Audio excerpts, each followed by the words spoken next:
Black Men Cry Too is an invitation for men of color to feel safe to share their truth and unpack their hurt. This space was created for Black men to feel empowered and know it's okay that they can cry too.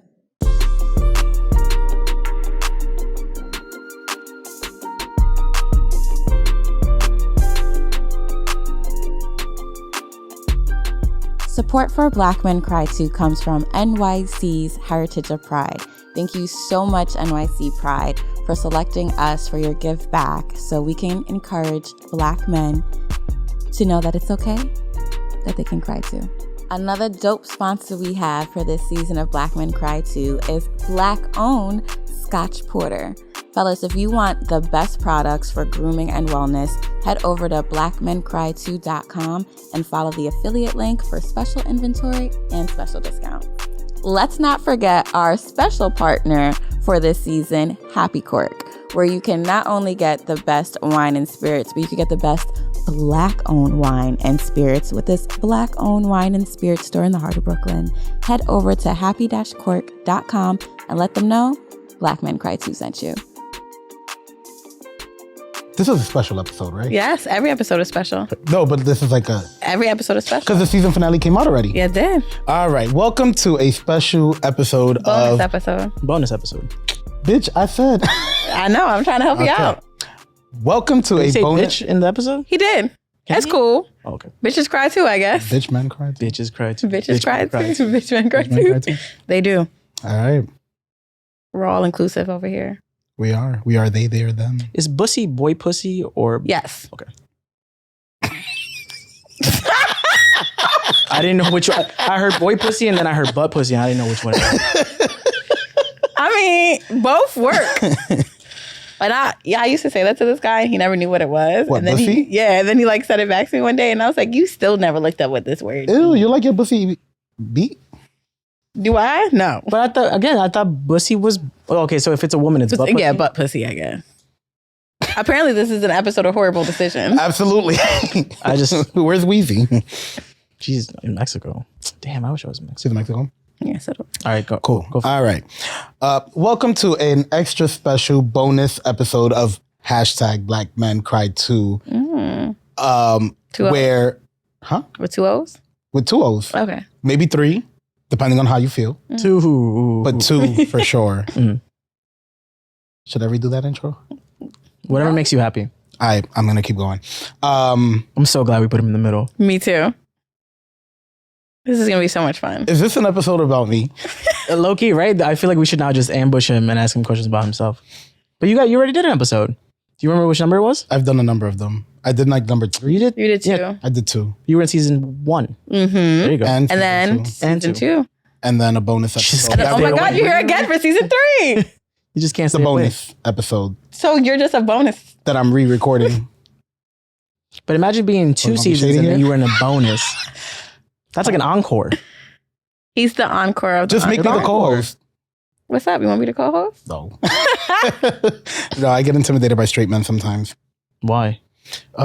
This is not about me. No, but answer the question. So, I mean, why? I'm a straight man We're having- now I'm offended. Why are you intimidated by me? Ooh. No, I'm not intimidated by you. Now that he should be There- Funny, associated. not There's straight certain, or Right. there's certain straight men that I am intimidated by. And what are those? Because there's so much. What are those?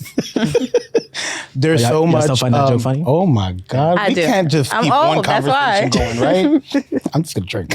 And No, go fly. ahead. Tell us. You're offended. You get intimidated by straight men. Actually, if you watch episode 2 of season 1 of Black Men Cry Too, I talk about that on there. I love that. So we can go back to that episode That's good Oh, plugging. give me a new and viewer. listen to that. That was a being said, good answer. on today's special episode, Mm-hmm.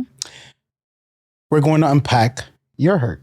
Oh, I didn't. Damn, that's not. That was I didn't sign up aggressive. for that. We're going to talk about something that happened to the main 2 people behind Black Men Cry Too, double O, not 3. You said double. Behind Black Men Cry Too, who suffered similar losses within the same year, Is this gonna be the whole And- topic? I know. I was like, wait a minute. still had the capacity to come into the studio There we That's a good go. word. and bring you the content that they bring you. Okay, that was a good spin. He's doing good. I've never been in your shoes.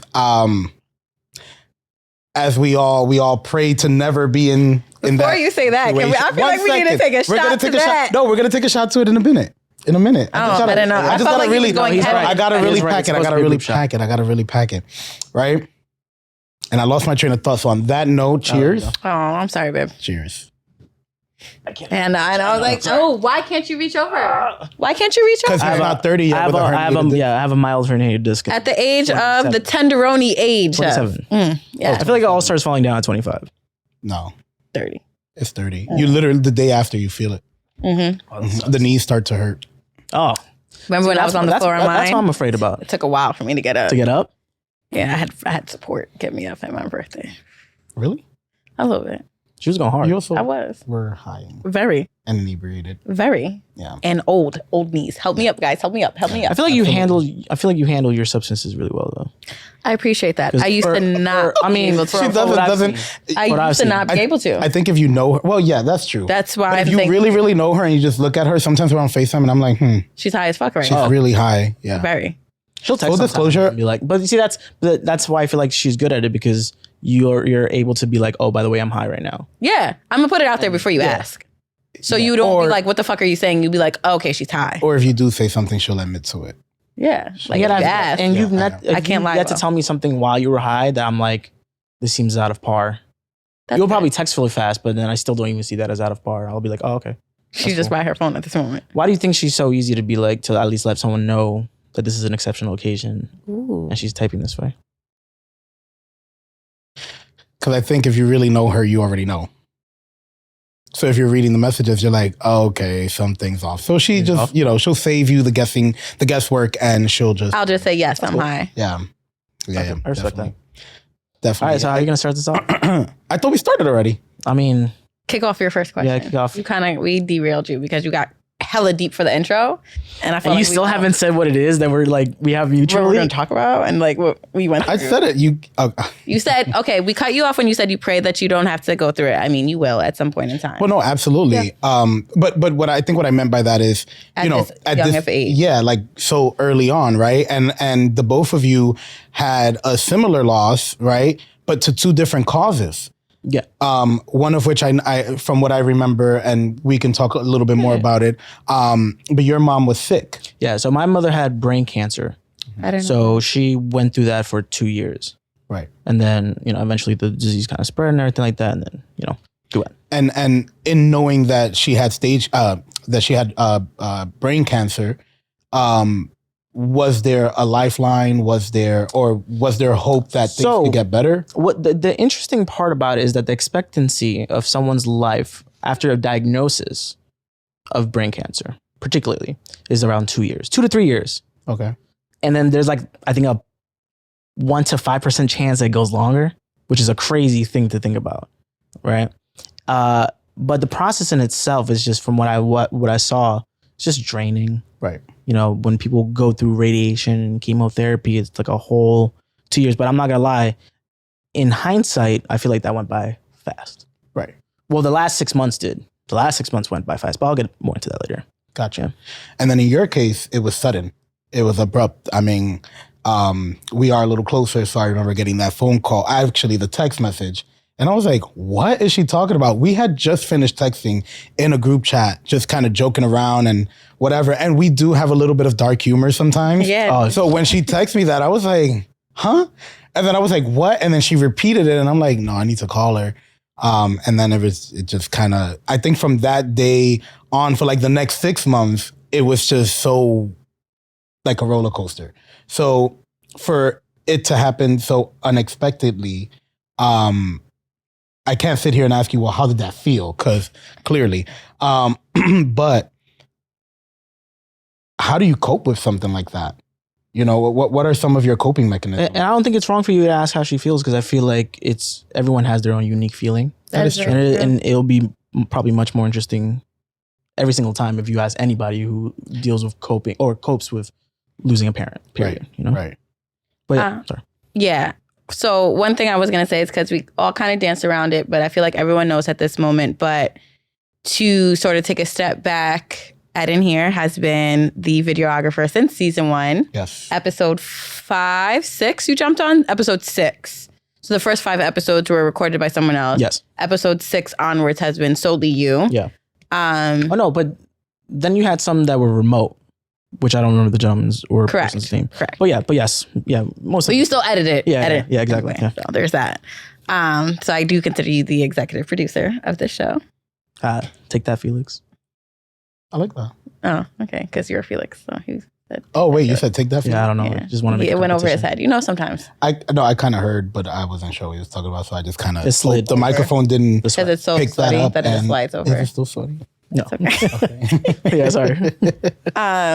So within last year, wow, because we're both Yeah. in our 1 year, me and Eden both lost our mothers. Mhm. And the fact that I have this podcast and Eden is a part of this podcast, we talk about heavy things, heavy topics. Mhm. So I just want to make sure everyone is aware of what it is that we're speaking about in case Yeah. someone may be tuning in for the first time and is unaware. We didn't touch on that.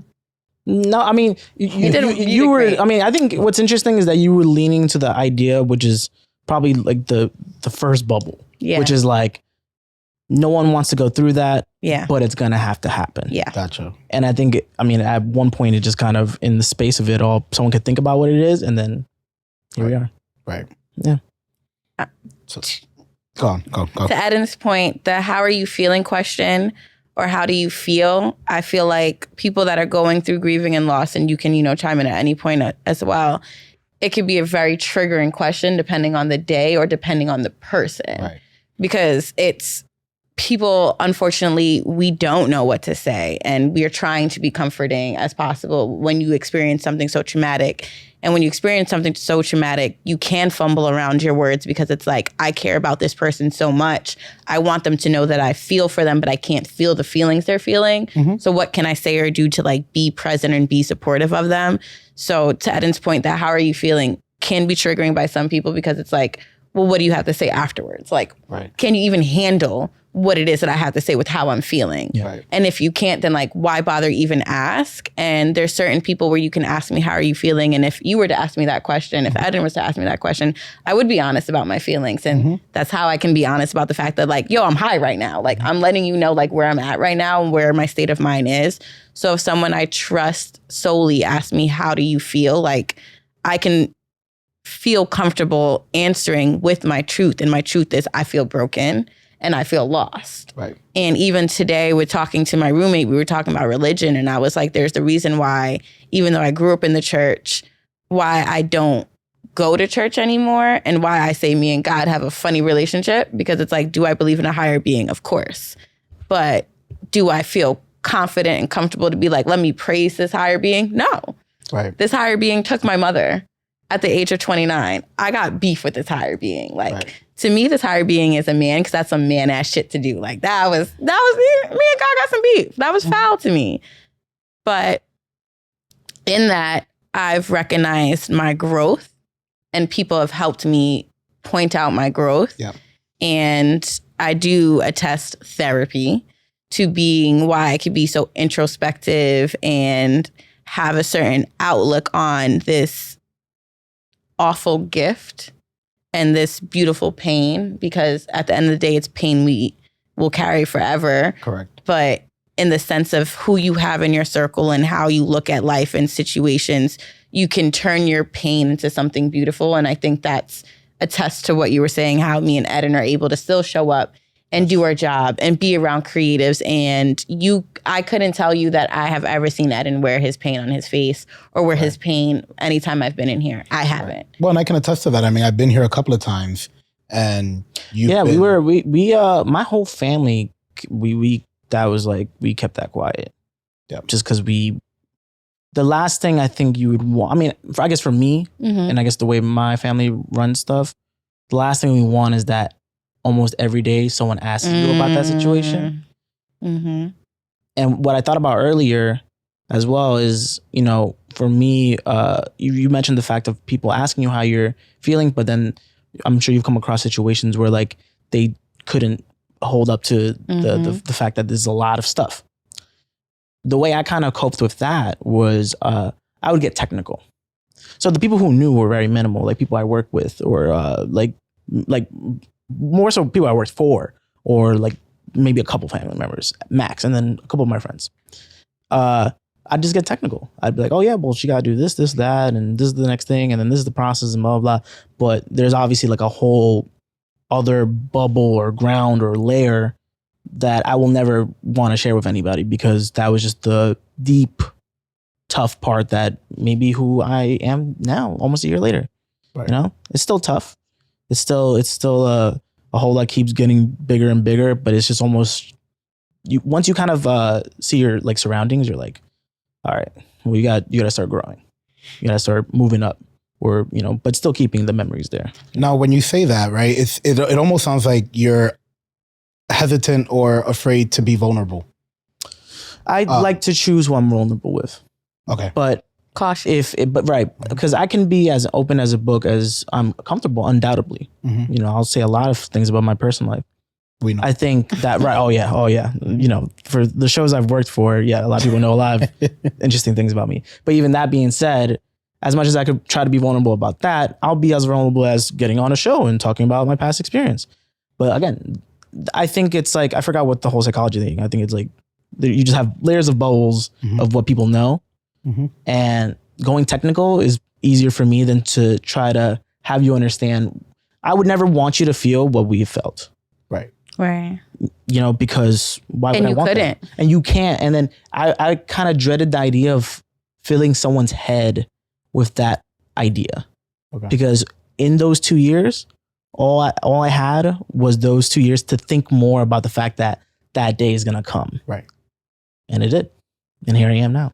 Gotcha. So it's a weird, it's like a selfish for the not selfish thing. Yeah. Right? The last thing I need you to go to do is to fall asleep thinking your mom's going to die the next day. Right. That sucks. Right. Of course. Right. Now, you mentioned the word trigger earlier. And I know that, you know, being such a close friend to you, and even with you, when it happened with you, I was very, okay, I'm just going to send my condolences. Condolences. There you go. I'm just going to send that and send that. You know,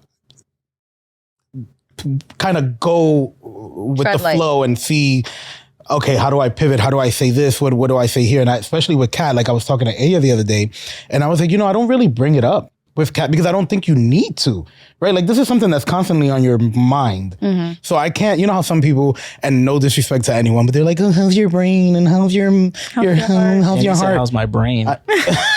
Damn. Wait, what? My mom had brain cancer. Yep. It's okay. By the way, I get very dark with these things too. This is why. But it's a coping mechanism. Not the best coping mechanism. Not the best for some people, but like I once said something like that. If anyone follows me on Instagram, I can be very risque. And then one day I posted something risque and I looked at my friend and I said, why am I afraid? Who gonna tell my mama? Yeah. Oh, for real. She's watching. I know she did. I think about that sometimes when I have time. But oh my God. Yeah. That, by the way, that's very interesting. The whole they're still watching thing, because then there's shit I be doing that I'm not proud of. I'm like, damn, I hope she sleep. I hope she sleep. I'm like, I hope she sleep. That's the weirdest part. Yeah. It's like you see, like when people are like, now they're with you everywhere. I'm like, damn, I kind of don't want that. Not there. I kind of want her doing right. Like, I hope she's doing something else. Like, just ask God to turn on the TV. So before we talk about sexy time, because that was on my. That is on the list? That is on the list. Interesting. Okay. Well, because I had the same. Anyway, we're going to touch on that. Triggers. Mm-hmm. A lot of people reached out to me when everything happened with Kat, and maybe up until 6 months later, asking me, how's Kat? Yeah. Well, that's why we're here. We're unpacking our truth. Asking me, you know, how's Kat feeling? Like, hey, like, she's a fucking firecracker, right? What does that mean? I can pop off at any second. Yeah. If I feel a boundary, let me reiterate. Disrespect and selfishness are something that I cannot tolerate in my space. And if I feel like either one of those are being challenged, I will go off and defend myself, as well as others who I feel are being treated that way unfairly. So it's not just a selfish fact like, oh, I'm gonna just pop off on anybody towards me. Like there's videos of me jumping in front of someone else's defense and I don't even know these people because one time we were at a club and we were drinking and we had to go to the bathroom. Remember, there's only one bathroom. And some white girl skipped us. Not a white girl in black man. And she was like, what the fuck, this fuck? You don't remember that? Mm. We were celebrating. It was your birthday. She probably like blacked out. In any case. Also, But I follow you on Twitter, so I see when you rant. oh yeah. Oh, we feel. That's why I be loving Twitter, feel because it's like I'll see that, I'm like, cool. So wait, no, we're not gonna touch. We jumped from one to the other. So people would reach out to me and be like, you know, I want to reach out to her, but I don't know, like, is she okay? Like, they're scared to reach out because they didn't. You were too. I was petrified because they didn't. If you're on the other side of this, the wrath is really bad. Oh. But you've been on that side. No. On her wrath? No. Okay, No. cool. So what does trigger you? Are there things that still trigger you? Of course. And how do you cope with said triggers? And then the same question for you. Triggers are interesting to think of because I don't know if there's anyone who could be like, all these things trigger me. You don't know what exactly is going to trigger you. I think the way I define my triggers is anything that comes across as inconsiderate.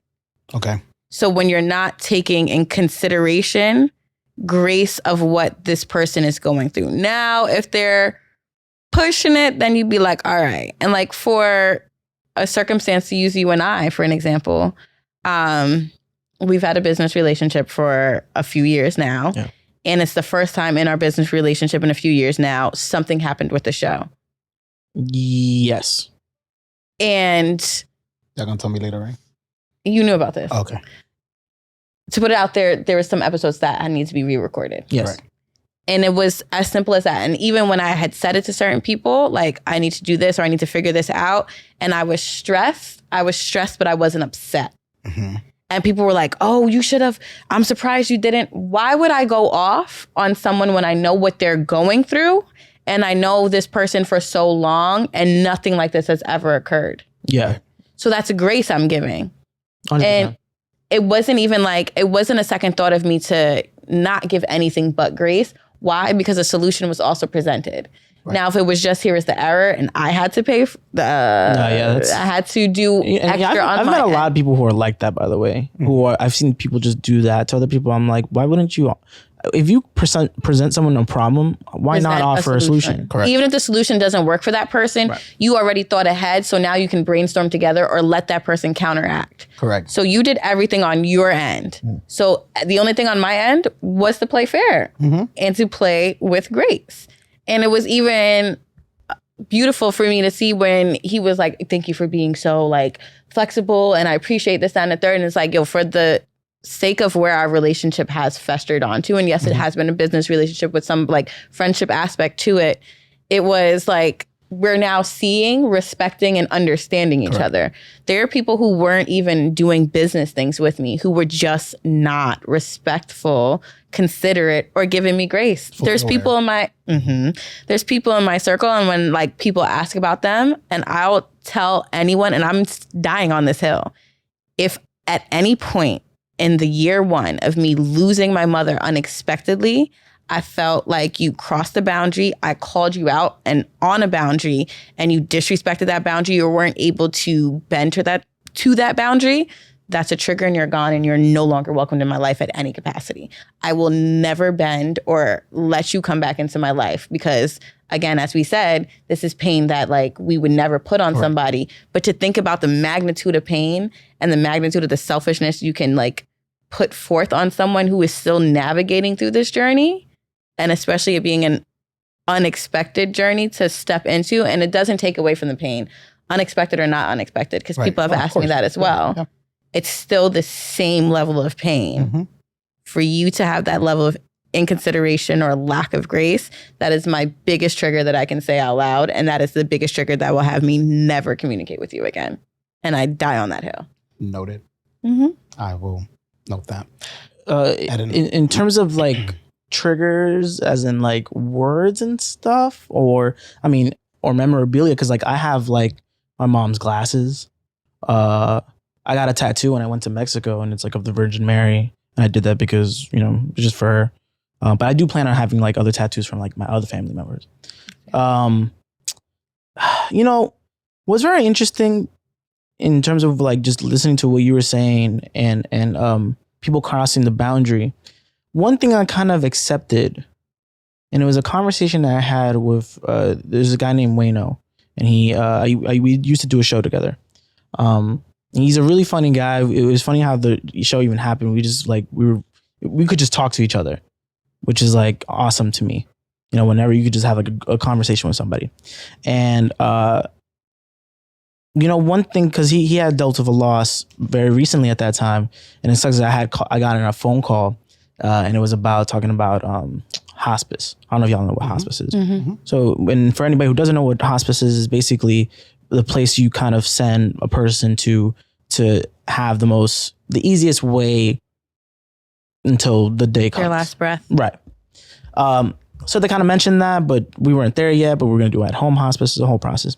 But one thing we talked about is kind of almost the fact that people don't give a fuck. You know, and I'm a big person that I take my job really seriously, and I get really anxious if I don't get shit done. Like whenever Kat texts me on a Monday, she's like, "Hey, this episode," I'm like, "Fuck." And then in 20 minutes, like it's uploaded. Yeah, because it's not that I dismissed the project or it's just that I was doing stuff and then I was like, fuck. So that helps a lot. People don't give a fuck. People don't care about. I'm not gonna say everybody. Correct. But I feel like I don't expect people to give a fuck. Right. Which is almost where I feel like I got that from my family, where we were kind of like, yeah, we don't really want to even say anything. This is worrying me because I don't know if the light is supposed to be on or not. You want to take a second? Yeah. Okay. See what I'm saying? I can clear my throat. I can't stand it. I can sit up. I can look a little taller. See, this is anxiety I'm talking about. I'll think about work Everything and shit. is being laughed at. Right. You know, even this intro, like I love how raw this is. So, yeah. Even I mean, it clear wasn't a my bad throat. intro. Yes. Okay. Yeah, All right. everything. Everything. Everything. I mean, I'm editing this. I'll be there. I'll play it twice. But okay, so let's say like that. See that? So I cared more about that than I don't know. Sometimes throughout that period, I cared more about stuff like that than I cared about people trying to give me sympathy. Well, I think it also has a lot to do with being self-sufficient. Correct. Right? Because sometimes there are, obviously there's different levels of sensitivity within us as people, depending on where we are or what time of year, whatever the case may be, right? But if you're self-sufficient, it's almost like, okay, so I lost my mom. What the fuck can you do about it? Right. There's absolutely nothing you can do about it. And I will say, like, I obviously am not in neither one of your shoes, but there's certain situations in life where people are like, oh, well, tell me what's wrong and tell me. No, for what? Just so that you can know what's wrong with me, and then you're gonna do what? Yeah, that plays a big part. Tell me one of your what is it called? Toxic positivity shit. Oh, everything's gonna be fine. Yeah, everything's gonna be fine. It'll be okay. They're in a better place. Keep your chin up. Yeah, come on. All that shit. That is actually a trigger for me. Telling me anything that you can get in a sympathy card. Save that shit. Right. To be there for me is let me spew out the fucking thoughts I have and don't try to make sense of it. But you can give me positive reinforcement in a realistic aspect, and that's why I will stand like 10 toes down for the people who I consider my closest people, especially during this process, because I would even have to softly check some of them. And when I say softly check, it's like, I know you're trying to figure out and you're literally asking, like, how can you be there? What can you do? What can you say? And my answer is always the same. You can't bring me my mom back, so you can't do anything. So since you can't do anything, just listen to the words I have to say. Make me feel seen, make me feel heard. And then at somewhere along the line, something's going to move you to say something that comes from the heart that will actually resonate with me. And that's what I need to hear. Correct. Yeah, just respect every other aspect. Don't cross that. That was literally what you just said, or even earlier. Just there's that line. Respect me as like a normal person and every other thing I do. And if you were to happen to find out about my situation, just know that's a thing I'm dealing with right now. And, you don't have to be on eggshells. But just take it into consideration. Yeah, right, exactly. No one has to be on eggshells. Right. You don't want to be, I don't want to be babied. I can't speak for you. I'll say the same though. Like, we don't want to be babied. I don't want someone to hold my hand, because the moments that I have, the people who need to see it are seeing it. Correct. Right. Mm-hmm. Now, earlier, you touched on faith and higher powers and things of that nature. And I don't know, if you have any religious backgrounds or anything of that nature, but how do you incorporate faith into any of this? Right? Does that, there's people that they'll talk about and they're like, sometimes I just have to go to church and I just pray and I do this and I do that. They find different coping mechanisms, right? And they find that within, religion, or whatever works for them. What are some of your coping mechanisms? How do you cope with it if you're having a bad day, if you have, what is your go-to? So what was interesting about what you had said earlier is that I have a similar taste of the fact that I believe in a higher being. Because I was raised Catholic, I'll call him God. Same. Or them God. At the end of the day, I mean, that's my reference. Correct. I've learned from that, cool. But I'm obviously very accepting of what other possibilities there are. What was interesting is that my mom was very big on church. Not she didn't throw it down my throat, go to church every Sunday, but she liked her rosary, and when quarantine was happening and some churches had mass via Facebook Live, she'd watch and all that. So I did get put in a place similar to yours where it was why is the universe doing this to this person where there's so many other horrible people? And then I'm just remembering, I think this was some Hamilton shit, if y'all ever seen Hamilton. But it's kind of death has, that's one of my favorites. There's no heroes or villains to death, basically. Death just, when it's your time, it's your time. And that's how I was kind of taking it. I was I guess it was her time type of shit, and I feel like cancer is such a we couldn't find any other way to do it. So we're going to give you an illness that comes out of nowhere, depending on your cause. Right. And then you're going to go out. It wasn't an accident. It wasn't anything like that. So I was just all right, well, that's what I'm going to have to deal with for 2 years. Right. And then belief wise, I don't know.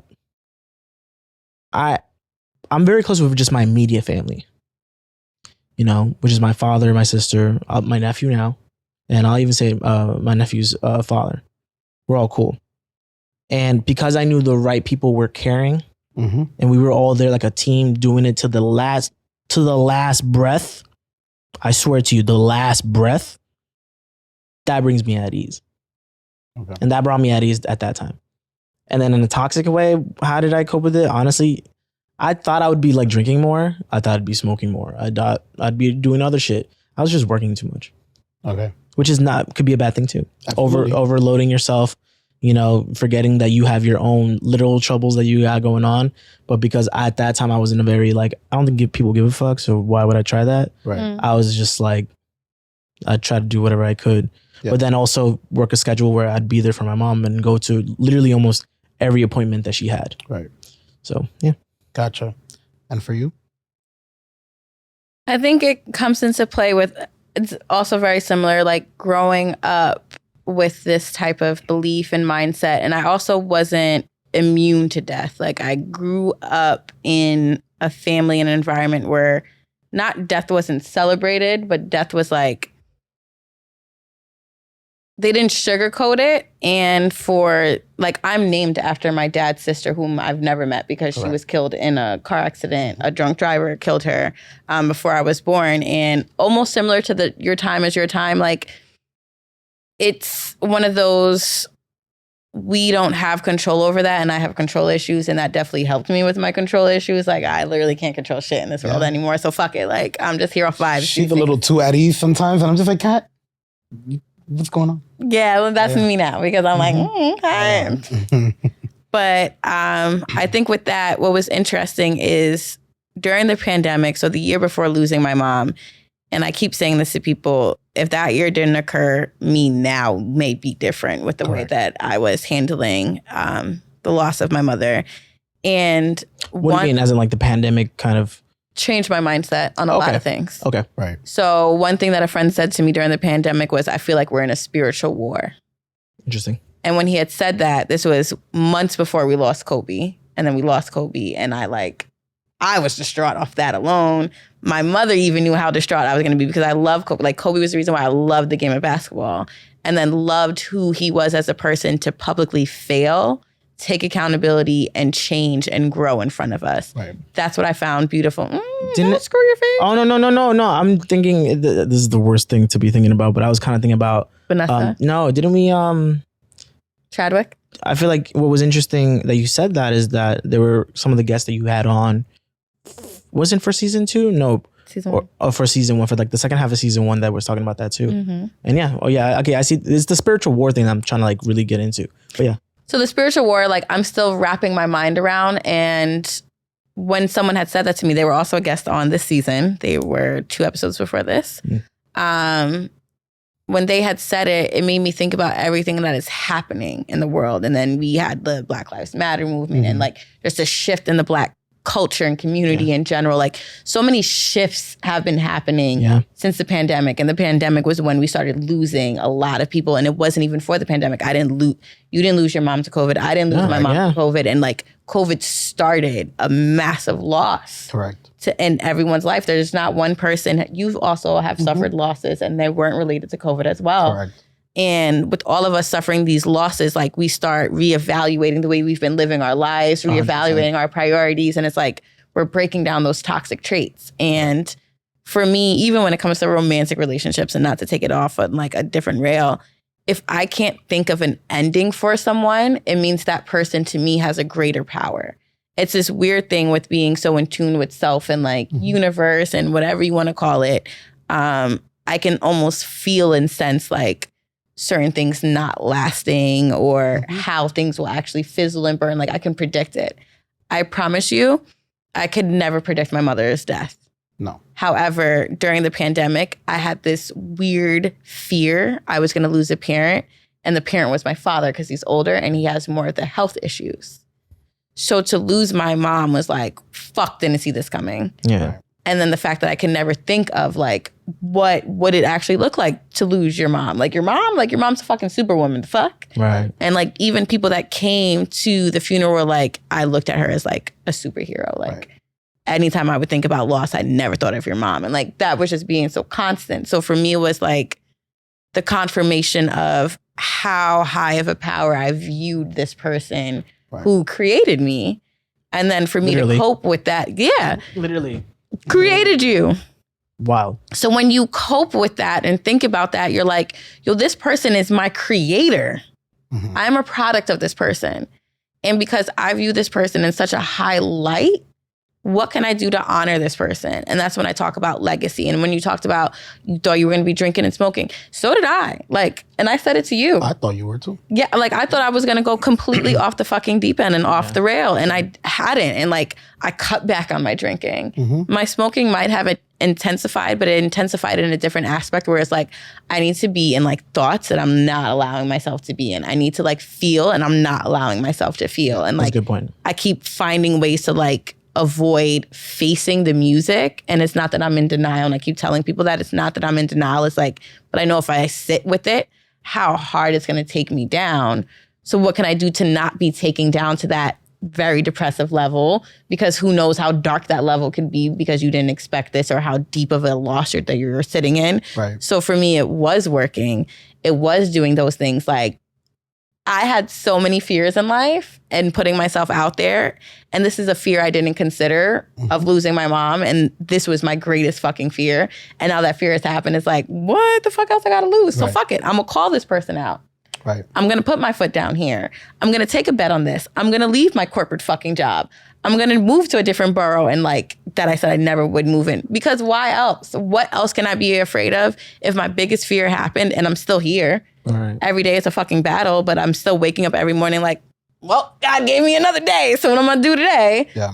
I'm gonna make a legacy. I'm gonna show this person that I love and honor you so much that I'm going to fucking make a name for myself and prove to you that like in this short span you were here and I feel like me and you both were gypped of your time here. I'm gonna continue this. Right. I'm gonna continue being this amazing person that the world saw you as and try to find a way where I can today, let me hold on to that. Right. Today, let me be you in some aspect. Today, let me take a bet on myself. Today, let me prove to you that like everything you've ever done for me, our family, because again, I'm only very close to my immediate family. why it was worth it for you to be on this earth and how I will always forever honor you because I miss and love you so much. So I can't tell you that in person anymore. So let me show you. Yeah. Now, you touched on something that's really interesting, right? And something that I've been dealing with in the past, I would say, year and a half, and it's feeling, right? I think a lot of us tend to mask feelings with work, with alcohol, with weed. We don't want to feel, right? Because the minute we feel, we either are vulnerable or we think we're going to, go down this crazy path or break or something like that, right? So I've been very adamant about being or sitting with my feelings, right? If I do feel something, okay, why am I feeling this way? What do I need to feel? Or if I'm not feeling something, how do I make myself feel something, right? Obviously, you both probably go through a lot more feels now than you did before. How do you sit with your feelings? Do you try to run away from them? What are some unhealthy ways that you deal with it, and what are some healthy ways that you deal with it? I'm trying to think about, what's interesting to think of what the unhealthy things would be. Our vices. I mean, I guess drinking and I'll go party, but I wouldn't abuse it. Right. So that's what I was going to say. Because I'm sure you drank and smoked before it happened. So, and I didn't it would that would make me more sentimental and more emotional. Okay. That's so yeah. So interesting you said that. So on my birthday, I definitely let out tears. Yeah. And I was at the bar and I was drinking, but I feel like I'm happy. I was happier knowing that I could let it out, more of thinking about oh, here I am crying, whatever. Yeah. But good things how I do. I mean, it's also just how Cass said it's I mean, we're reflections of our parents. Mm-hmm. So whether they're here or not, our job really is to show what are my mom raised me, my dad raised me, my guardian raised me. So I'm a living proof of that. Right. Because though I am an element of my environment, I'm almost showing you indirectly what I was taught, how I was raised, and how strong I will be when they're here and when they have to go. Right. So that was one big thing for me. Is just she when I got to talk to her, that the good thing was that, I guess I got to know her better, even more, but it was also kind of she always would throw just keep doing what you're doing. Don't throw everything away because this is happening. Though she understood that it hurt. Right. Because she had lost her mom. I mean, much older than what I was, but still she had lost her mom before 40, which is, I was going to ask you a question that I'll save for later. But a healthy way, I have a lot of pictures of her. Okay. I have a lot of pictures of her. And of course, I do photo video, so that is a benefit. Oh my God, yeah, I didn't even think about that. Yeah, photo video. Yeah, so that's a huge benefit is I have things, but I've realized I've found myself not really looking at them because they will trigger a little bit. Yeah, I have her as the cover for my phone, the lock screen, and then stuff like that. That's kind of a way, little small things. We didn't do a funeral. Fun facts, and I'm glad we did it. Because it goes back to the idea that it's what are you going to say to me that I'm the respect is appreciated. Right. So when someone acknowledged it, because obviously I had said something about it, and then they give their condolences and that's it. Cool. But I don't know. I didn't want to do her body's there and then, and then people go say something or whatever. And we didn't want to do all that. And she didn't want to do all that. Okay. She didn't want that. She wanted to be, she's gosh, what is it called? Cremated. So we have in a vase and shit. Yeah. She didn't want to do the whole funeral process and whatever. So I guess what I get to hold on to is pictures, the memories. Yep. I get to look back at those and be cool, that happened, whether when I was a kid or as of recent. But more specifically, I like looking at the stuff that was before everything that had happened because I feel that's just not the best time. Right. But at least I get the memory. What makes me wonder sometimes is what is too young to lose a parent? Right. because I always have heard, when I turned 21, I was like grateful because a lot of people don't get to make it to 21 or 18 or 30. And one thing I kept hearing, Especially Black. and one thing I kept hearing is that you should never, your parent should never bury their child. Mm-hmm. I'm like, fuck, because you don't want to see your parents go, but that's life. Right. Yeah. I mean, just trying to look at things positive. That was, I guess, the best thing I could do. Right. Yeah. And for you? Well, one thing that I thought was interesting when he had said like the age to lose a child, because to lose a parent, because for some people they lose a parent even though their parent is alive, and that's something to consider as well. So that's something that I did consider in like my pain, and both of my parents. So I've grown up with 2 grandparents in total, and they both have been grandmothers. I had never experienced a grandfather. Both of my grandfathers passed way before I was born. The age I was when I lost my mom, my dad was 2 years older than I was when he lost his dad. Cancer. My mom lost her father when she was maybe 5, so she barely has any recollection memory of him at all. And then when I say like people lose parents even when their parents are still alive, it's the ones that they don't have a relationship with, they don't even know where they are. And that's a lot of people's stories as well. And that's also a grief that people have to live with. Right. And my sister's biological father has not been present in her life for a majority of her life as well. So that's something that I also consider too. With that, and like with having that consideration, it also showed me, and I always knew it, and I like take pride in being a friend that can be there and supportive of others, even if I don't understand what they're going through. I have witnessed, experienced, or have met a lot of friends in my circle who have experienced that loss. So to know that I'm not literally the only one in this circle, I'm not going through this battle alone, does bring me weird comfort. Like, right.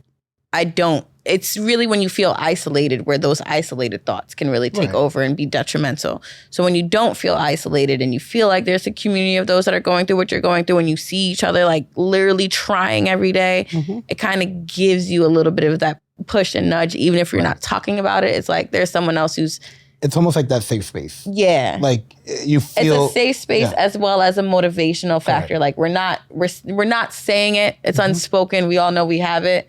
But I see you out here doing it, so it's going to make me want to be out here and doing it too. Because if he can do it, why the fuck can't I? There's ease. So then would you say that working together and having gone through something like this at different times but within the same year has probably motivated the two of you to keep going? Unspokenly, I would say. Like, I don't think we've ever had like a full-on conversation, but acknowledged it. Like when it happened for you, I remember I hit you up. And then I think I saw you not that far after that my mom passed, that she like acknowledged it, but it was all respect wise, period. I wouldn't say like I've been like, like me and her suffer the same loss, so let's work more together. Yeah. But I don't know, I keep that in consideration. Same. Like, but you know what's interesting? I never think of like asking you how you feel about it. Same. Only because I don't know. I feel like I don't want to be asked about it, so I kind of don't want to ask about it. But do you feel as though if you do want to ask about it, or if it just occurs to you to ask, because maybe, Eden he may be a little weird lately, and he may be acting weird, or vice versa, do you feel comfortable asking the question, or, just being to the point like, hey, are you okay? Is this triggering you? Is this bothering you? I feel like we've had those moments because there's been like guests that have come on and I know what the topic is going to be, and I'll give him a pre-warning. Which the pre-warning immediately lets me say yes. Okay. Because you're just telling me. But even if I had just found out here, I wouldn't have been. I'm going to storm out the room. Oh, right. See, but that's fair. So you see, would you want like a warning in the future of, let's say, if you were to go on a show or something like that, and they were going to definitely hit that note? Yes and no. I feel like I would like to be prepared because of the emotional touch that's going to hit. and I don't know like how deep in this conversation you're trying to get. Right. Yeah.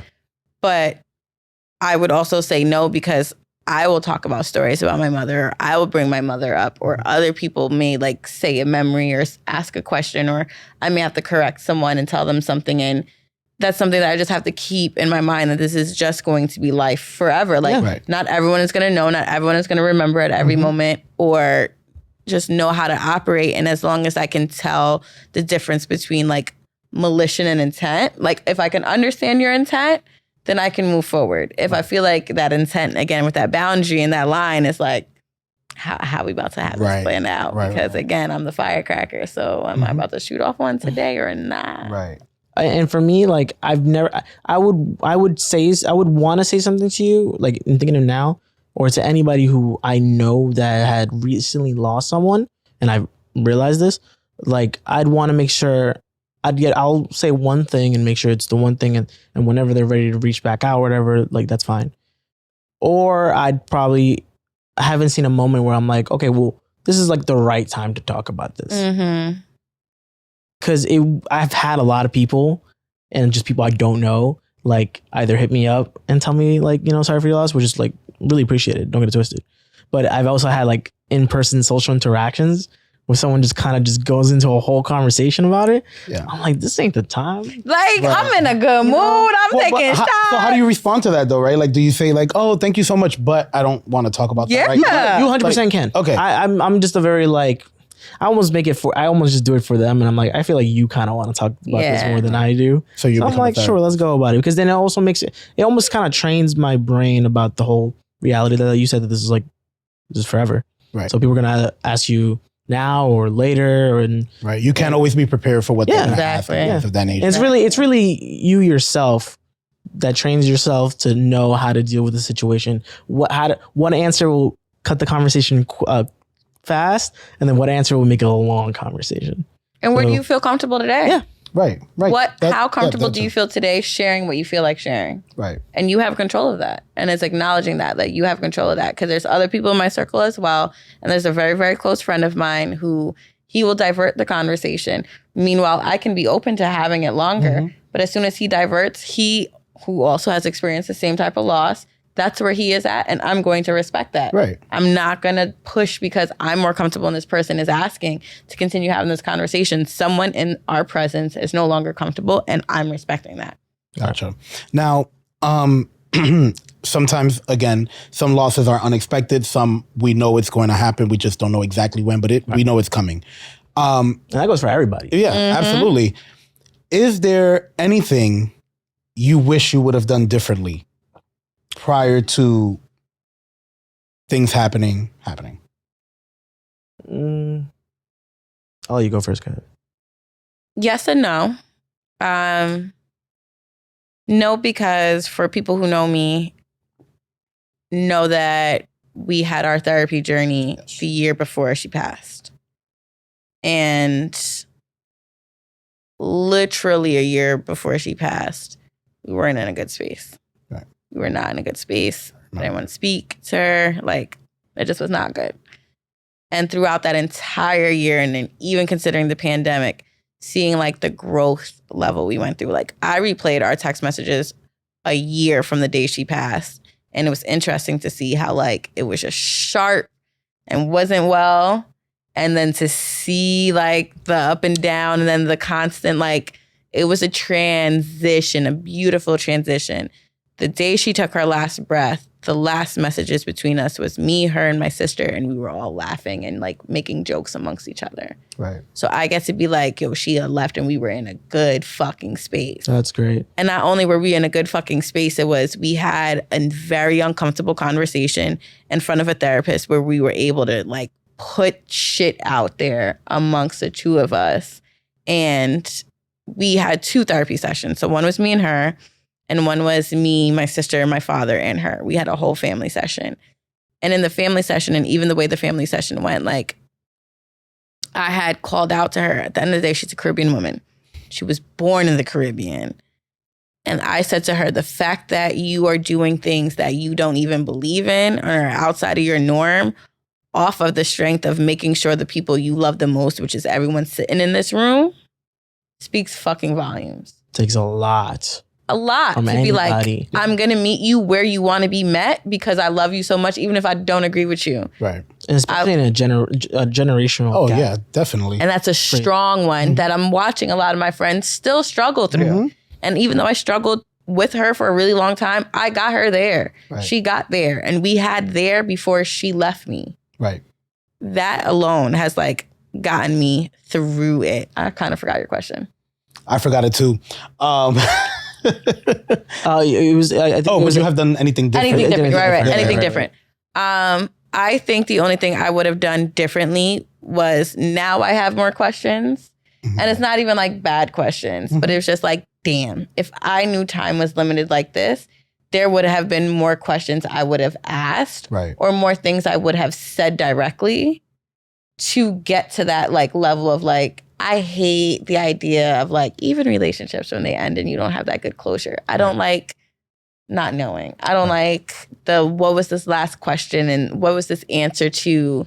I don't like shows that end weird like that. Like this is going to bother me forever and I'm never going to watch a replay because I'm always going to remember that I don't know how this ends. Right. That's the only thing that I wish I would have done differently. I wish I would have thought of the questions that I wanted to know.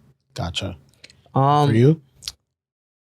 You know, the interesting contrast that I was walking into for this overall was, I think the biggest thing is the fact that your situation was sudden, and I guess you could say I had time, right? To I guess, and which someone actually. So I used to work for this comedian, and I had let him know because he was my boss, and he kind of was one of the first people to try to put like a positive side to it. It's like, well, I guess sure, what's inevitable is going to happen, but he's not going to throw that into my face. But I guess a harsh reality is that you have the time to figure things out.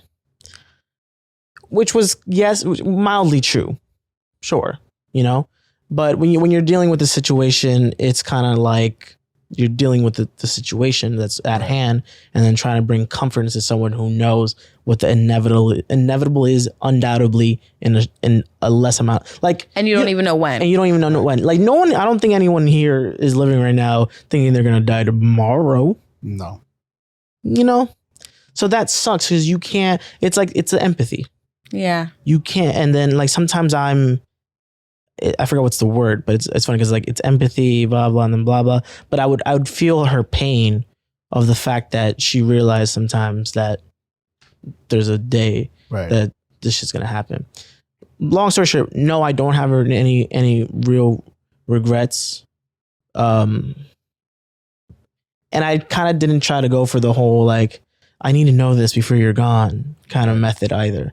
Because the worst thing was almost like you wouldn't think about it, but like for example, someone was kind enough to purchase an experience to be in the Empire State Building, right?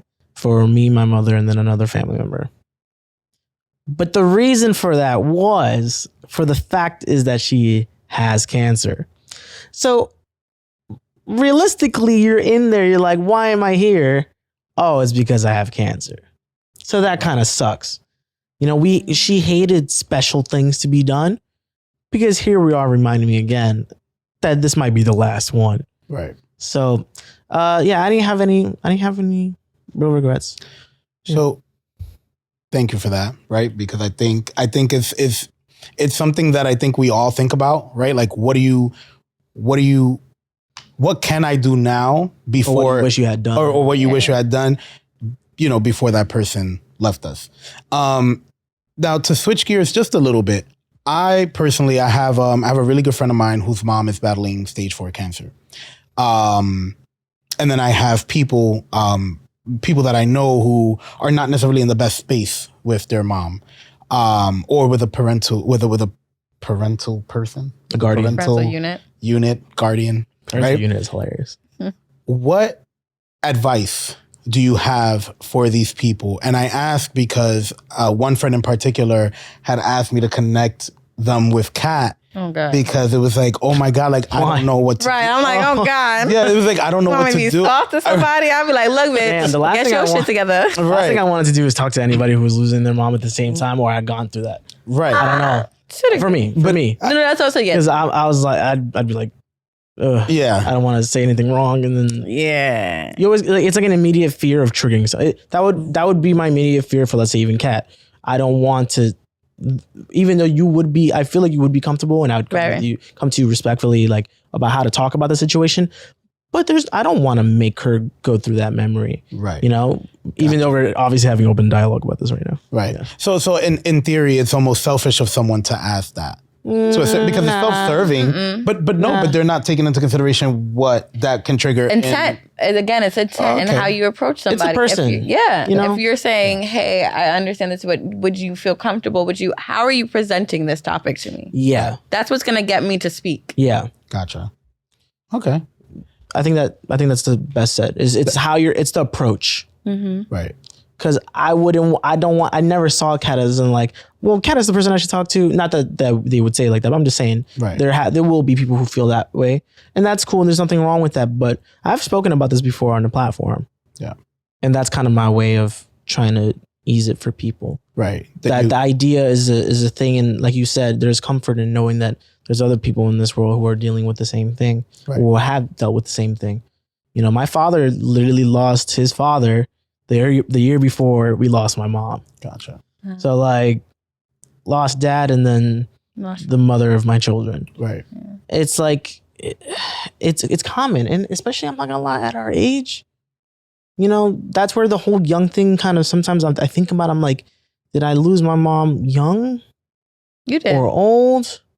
Because there is an expectancy of like, I guess we'd hit that old, which is something I want to ask you in a second. Actually, there's an old where you have a child, and they see the child. So now my mom got to see my nephew, right? Which is dope. I think it's great, and I'm not gonna lie, I feel like she definitely held through the smallest bit of strength she had, just because he was gonna be born, and then it kind of low-key went downhill.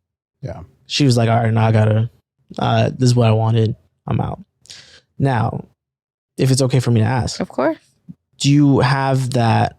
How often do you get that feeling of the fact that that your mom won't be there to see your child? All the time. When I got the message, and then I was in an Uber on my way to your house, it's the one thing I thought about, because it was fun something. Fact, because people don't know that you were the one to drive me to my parents' house, right?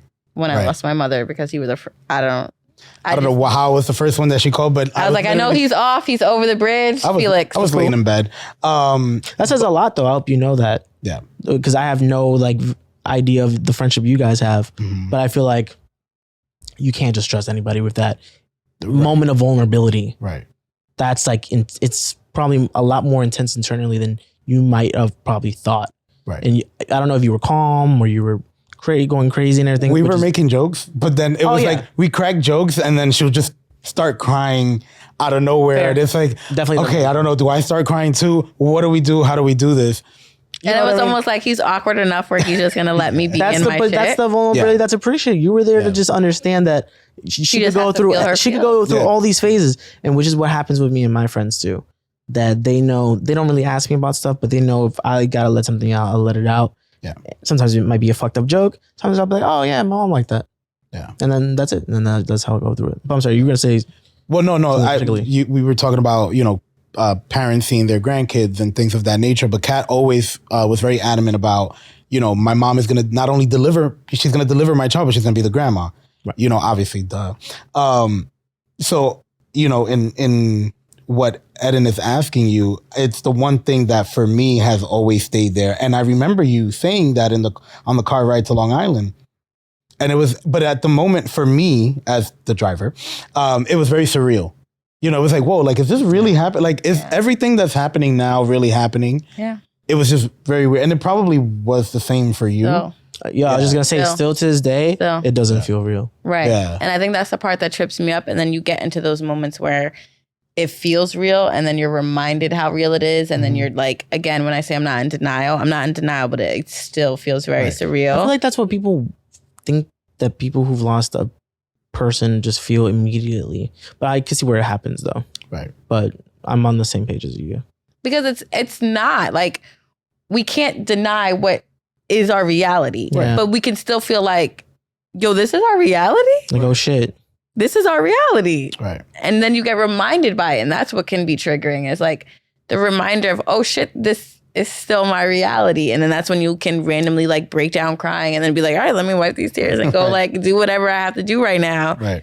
And I think that's what I think of. And like, yes, I think heavily about, because I think about the connection I have with my mother, and I think about the conversations I've had with my mother and the desires of my mother to be a grandmother. When we've talked about like my wedding and things of that to that nature, like we've spoken about it to the sense of we've painted this picture where you're there. Right. So in the moment of you not being there and me not being there, is like we are not going to get that moment and experience. And now I have to repaint my entire future. Yeah. And I didn't expect that. Right. And because I didn't expect that, that's where the pain comes from. Like, fuck. Like, so whenever I think about that moment is going to have a tainted heart. Like, giving birth will be a beautiful experience, and then I'm going to be crying because my mother's not there.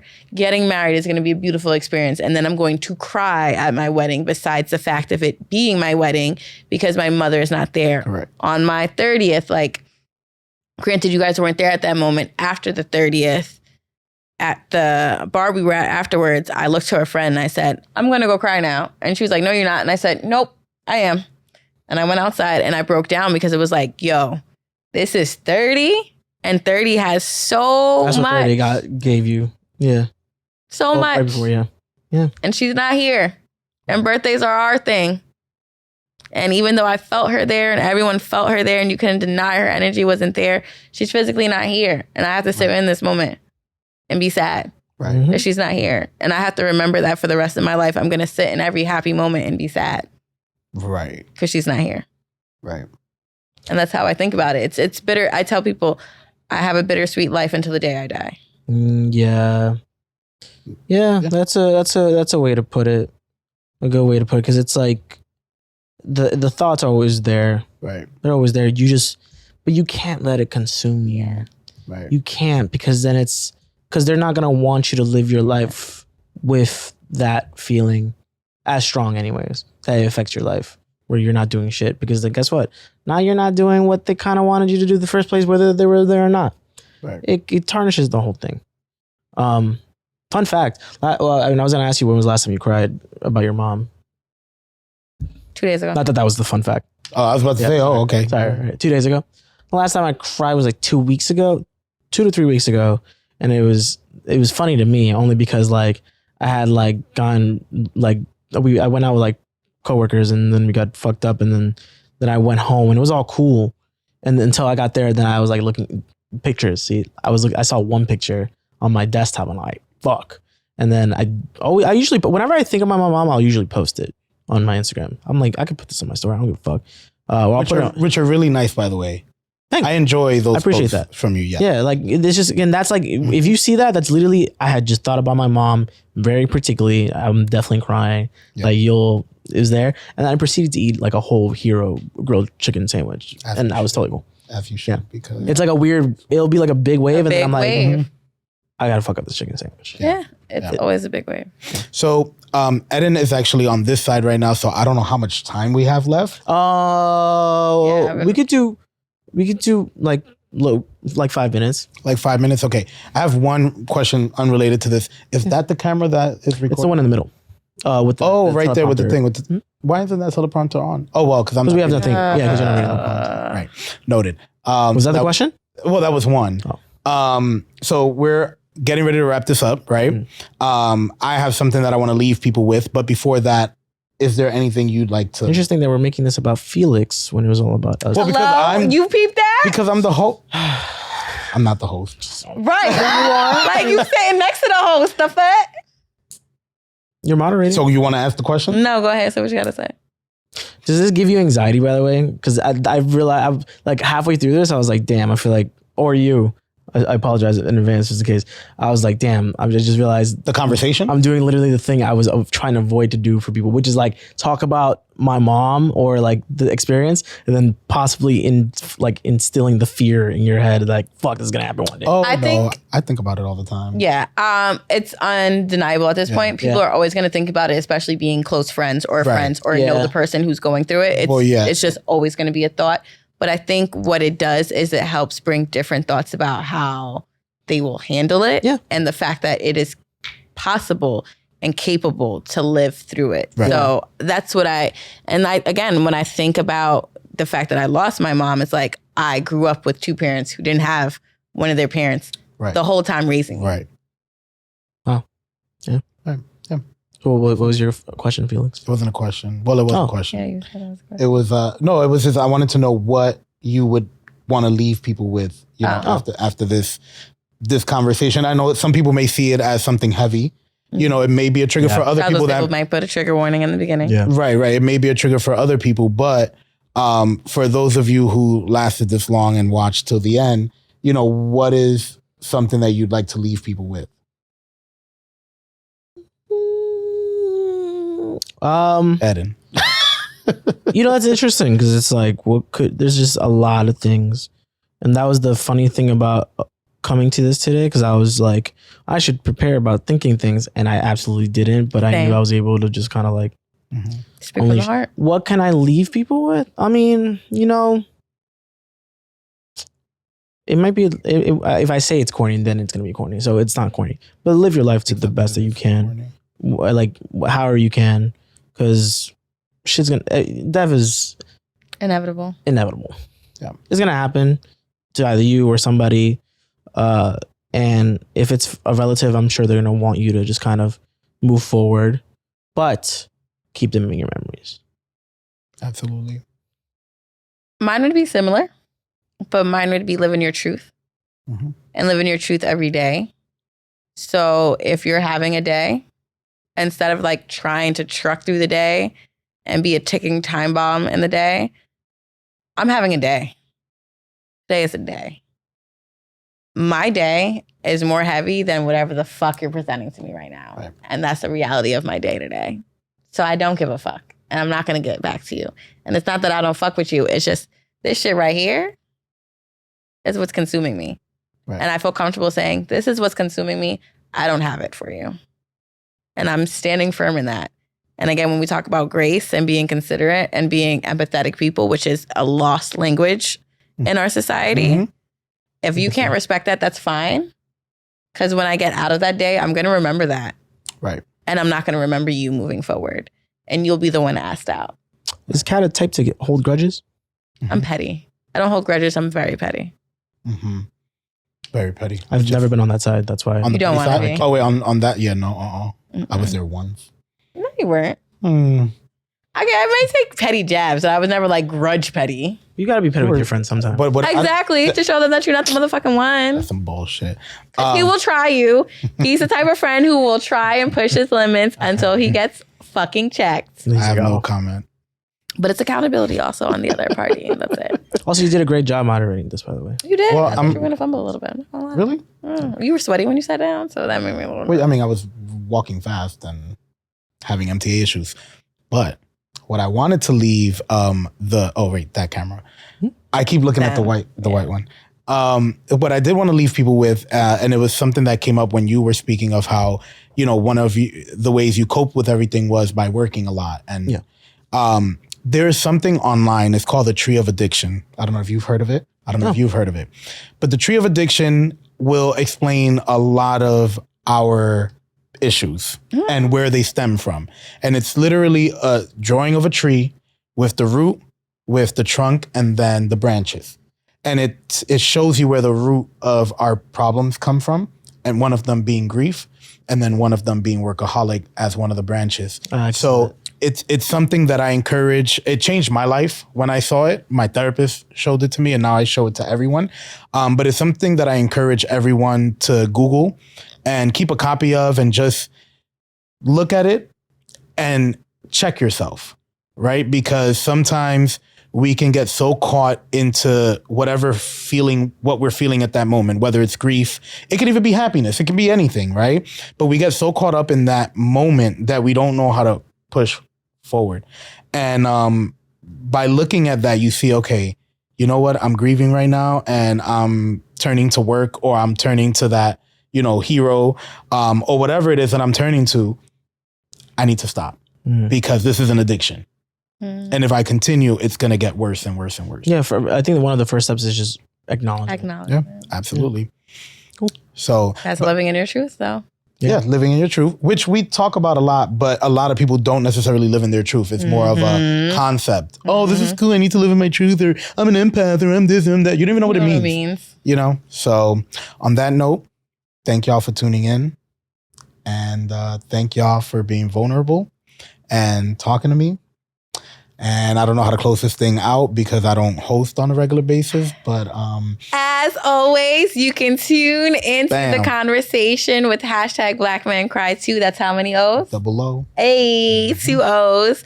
And we are going to be in production and planning for season 4. Eden has some amazing plans for me to elevate the conversation for season 4. And for viewers to know, we are going to be allowing other women on the couch with us. I was just going to say that. Yeah. So we're going to have bigger conversations. Awesome. And inviting other parties into the conversations moving forward. And we're going to take the conversations on the road this season again. Awesome. I like that. Thank you again. This has been a special bonus episode of BlackMenCryToo. Yeah. TOO. Thank you, guys. All right.